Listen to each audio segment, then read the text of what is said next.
Welcome everyone. Today we will discuss on stereoselective hydrogenation.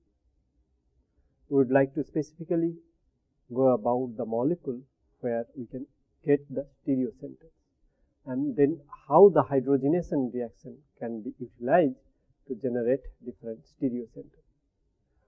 For example, all of us are aware of the fact that there exist a number of naturally occurring amino acids. Right, nearly 20 of them, right. Now, if you want to synthesize any unnatural amino acid or the other isomer of the amino acid which is not naturally occurring, what are the techniques that you can use? That is one of the way to solve these or to get this compound is to really do the hydrogenation reaction. So, stereoselective hydrogenation. That first we will discuss with the rhodium catalyst. Of course, the catalyst that we will be discussing today first is the rhodium L2 plus, that is the one which is the dihydride catalyst, okay, dihydride catalyst. This is the one we will be discussing, and of course, the topic would be how to synthesize. First we will discuss how to synthesize non-natural amino acids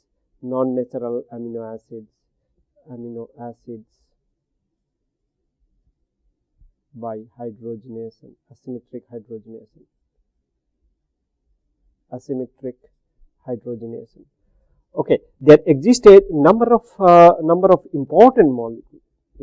First of all, let's try to look at the general formula of amino acid. This is the general formula, general substrate for non-natural amino acid, and of course another one very popular is the L-dopa. Okay, L-dopa is the one where you have NH2 and CO2H. So this is going to be your L-dopa, and this is the one which is used for treatment of Parkinson disease, as you are aware of Parkinson disease, and this is the one which is an unnatural amino acid. So you can understand that it is very important to synthesize this this molecule, because this is the only good drug. Let's say, for example, for Parkinson disease, there are a number of target molecule where you need an asymmetric center like this, where I think asymmetric hydrogenation comes to rescue, and this is one of the more really a broader reaction, a reaction which is more reliable for asymmetric synthesis. Okay, and we'll discuss today briefly about the asymmetric synthesis, how, for example, your L-dopa can be synthesized by asymmetric synthesis. Let's try to look at that. The starting material, of course, you need to have is the one with olefin. Let's say for L-dopa case, corresponding olefin where the asymmetric center is there. If you can have the corresponding olefin, then you can expect to get the asymmetric hydrogenation reaction.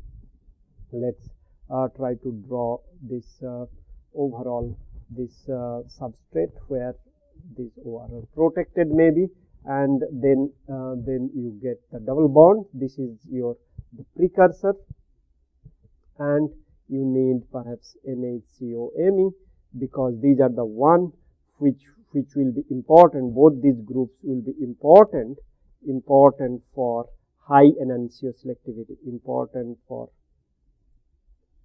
high enantiomeric excess, right? Enantiomeric excess. So in this particular case, the amide binds to rhodium, and of course acid will bind to rhodium. Both of them are coordinating. Therefore, these are the one which will coordinate with the olefin or help guide the olefin to the metal center.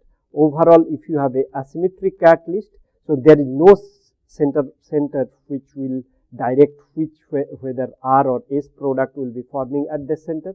So therefore, you need a ligand which is chiral. So chiral ligand is required, and you will get the hydrogenation to give, let's say, for example, you are the one going to synthesize the L-dopa by this method. So this is going to be up NH-CoMe and CO2H, right?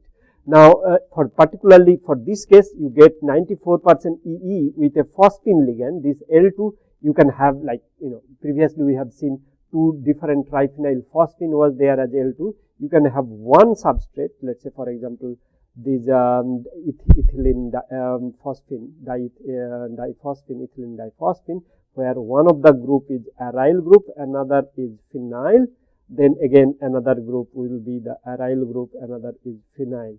Now this aryl group, this aryl moiety, the one over here, can be the one, for example, particularly for this 94% EE in the literature, it is going to be this one.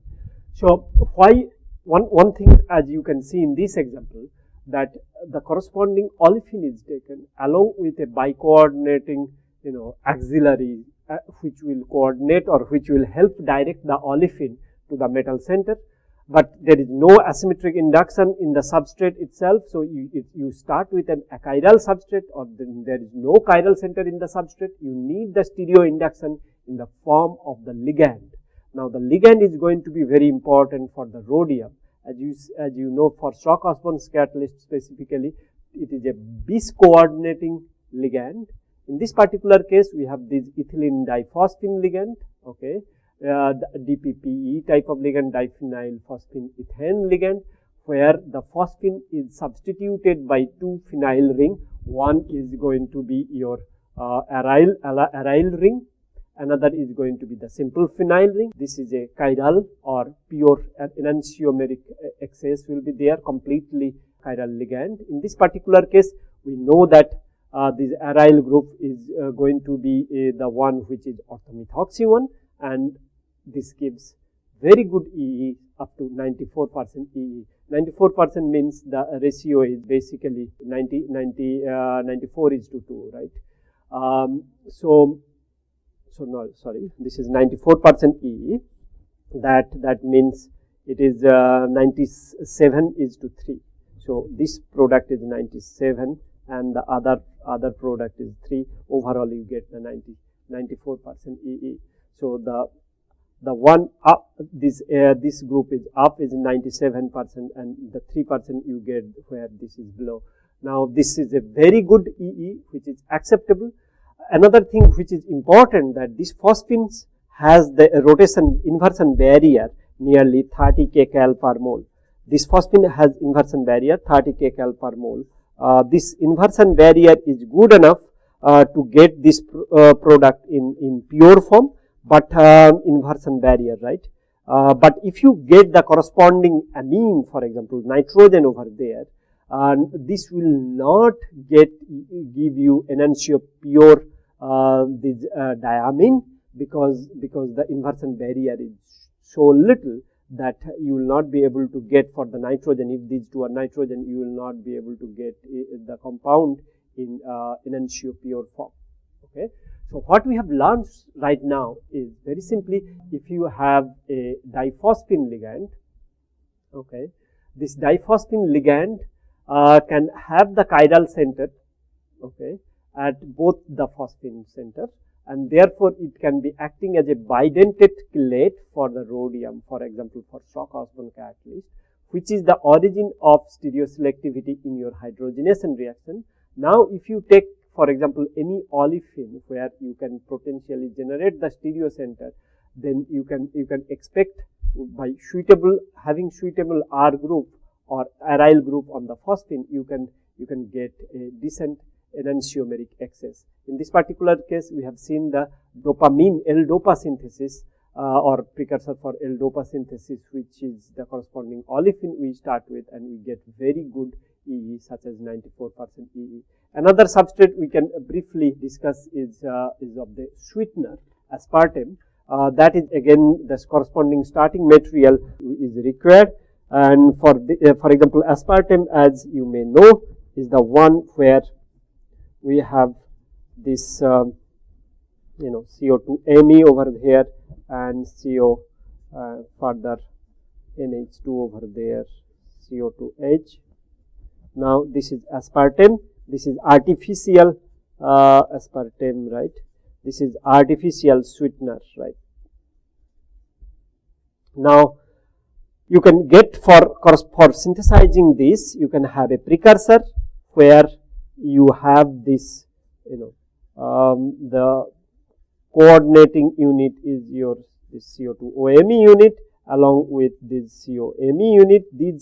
Both these unit will help you dock the metal center perfectly, so that only one phase of this double bond is available for hydrogenation reaction. In this particular case, you will end up getting the product with a corresponding hydrogenation product with greater than 90% EE, right. This is with again rhodium L2 plus, right. This is with rhodium L2 plus. Okay. So, what we have seen so far in this case is, of course, you will have NHCOMe along with it. Okay. What we have seen over here, the aspartame synthesis, which is a sweetener. Okay. We can have quite easily, and aspartame corresponding starting material with the double bond can be hydrogenate stereoselectively to give you the very good EE, right. So, Stock-Osborne catalyst, as we have seen so far, is very good for asymmetric hydrogenation reaction.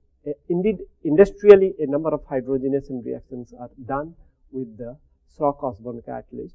Of course, you have to choose the right phosphine ligand, so to speak, the diphosphine ligand, to promote high level of enantioselectivity. We have seen the example of aspartame and the L-dopa synthesis.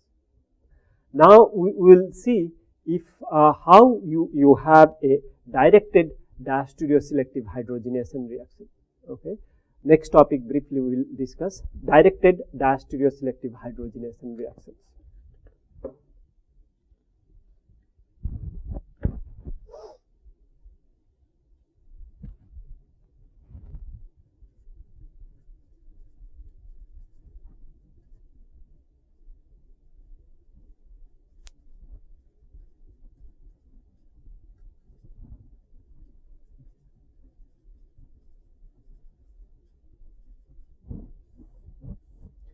Now, of course, the good catalyst for this purpose is always going to be your Stock-Osborne catalyst or even the Crabtree's catalyst, right. These can be used in quite good effect. The directed stereoselective hydrogenation usually mean that you have a directing group into the substrate itself, which is chiral center. For example, over here, this is the one which will be useful. So you have the hydroxy above the plane in this case, okay, and you want to add hydrogen to it, for example, with iridium L2 plus, which is again Crabtree's catalyst, or you can take rhodium L2 plus, which is again Stock-Osborne catalyst. Overall, in this case, you are going to get the hydrogen addition from the same plane as you are having the hydroxo. So, hydrogen will be above the plane. This is the hydrogen that is coming from here. These two hydrogen and the methyl group will be below the plane. And diastereomeric excess in this case, because there are two centers, this one and that one. So, these are going to be diastereomers. The products are going to be diastereomers. Diastereomeric excess in this case is going to be 20:1. Okay. Now, so this is a very it's a directed stereoselective hydrogenation reaction. And it is very important reaction because you have a cyclohexene moiety which is substituted by methyl, and the with respect to that methyl, you have at the beta position there is a hydroxo group which is above the plane. If you have that substrate, you can have with either with let's say Stock-Osborne catalyst or your Crabtree's catalyst, you can promote asymmetric hydrogenation on this substrate, where both the hydride adds syn to the hydroxo group which is on the top of the plane. In this case, both the hydride will be added from the top of the plane to give you the diastereomers. Diastereomeric access found to be quite efficient. If you see, particularly in this case, we have 20:1 diastereomeric access. Of course, the binding to the metal side, if this is the rhodium or iridium center, if your hydroxy is over there, it binds more of like this, and then of course over here beta migratory insertion occurs. Here hydrogen adds, that's why hydrogen addition from up side, indeed this is the site which is hindered by the hydroxo group. If you want to draw in a little bit more understandable fashion, you can have something like hydroxo up and methyl will be, let's say, over here. So the way it would be attaching to the metal center will be like this, and the hydride is over here, and then hydride is over here. This bi-coordinated ligand is over here.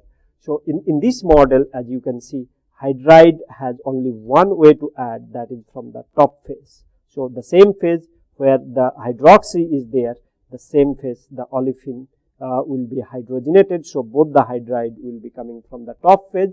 So this is what is called directed hydrogenation. So this hydroxy group is directing the hydrogenation reaction. So the beta migratory insertion is taking place at a site where you have the hydroxo group is directing from it.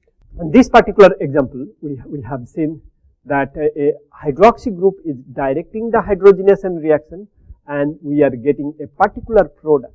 Okay, if hydroxy is up, then corresponding hydride which are adding is from the same plane, right? Now the question is, if still let's say you have hydroxo up above the plane and you want to have hydride addition or the hydrogen addition from below the plane because you want to have the other diastereomer, how can you get that? Simply, the answer to such question is, since hydroxy is directing and the hydride is adding to the same plane from where the hydroxy group is. If it is above the plane, it is hydrides are adding from above the plane.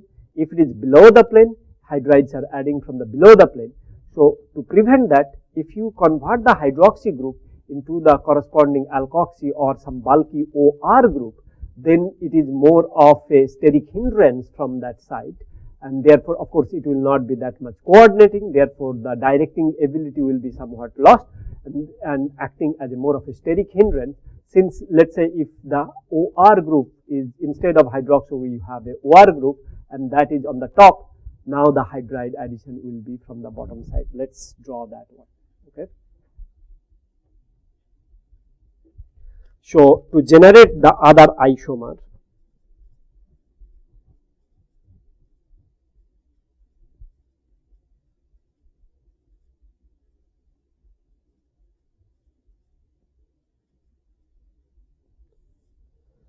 what we will need to have is, instead of the hydroxo, let's say we are having the hydroxo from top, okay, and we are having the hydride from top, as you have seen in the last class.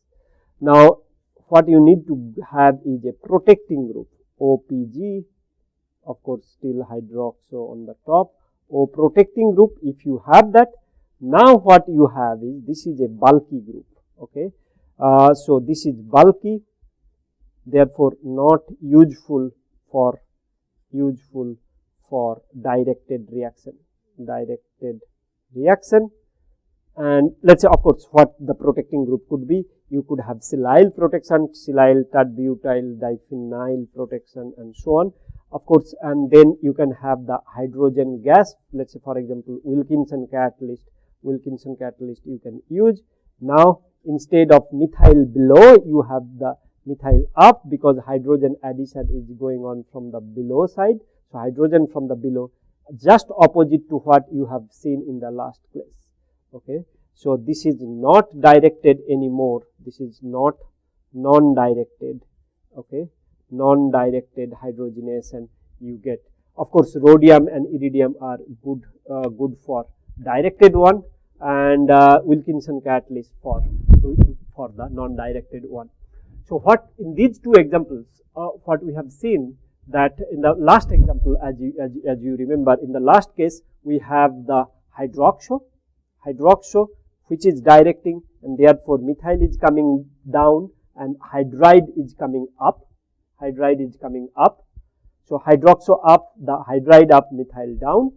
The one we have discussed right now with a protecting group, methyl is up, of course this alkoxy is up. and then hydrogen is adding from downside.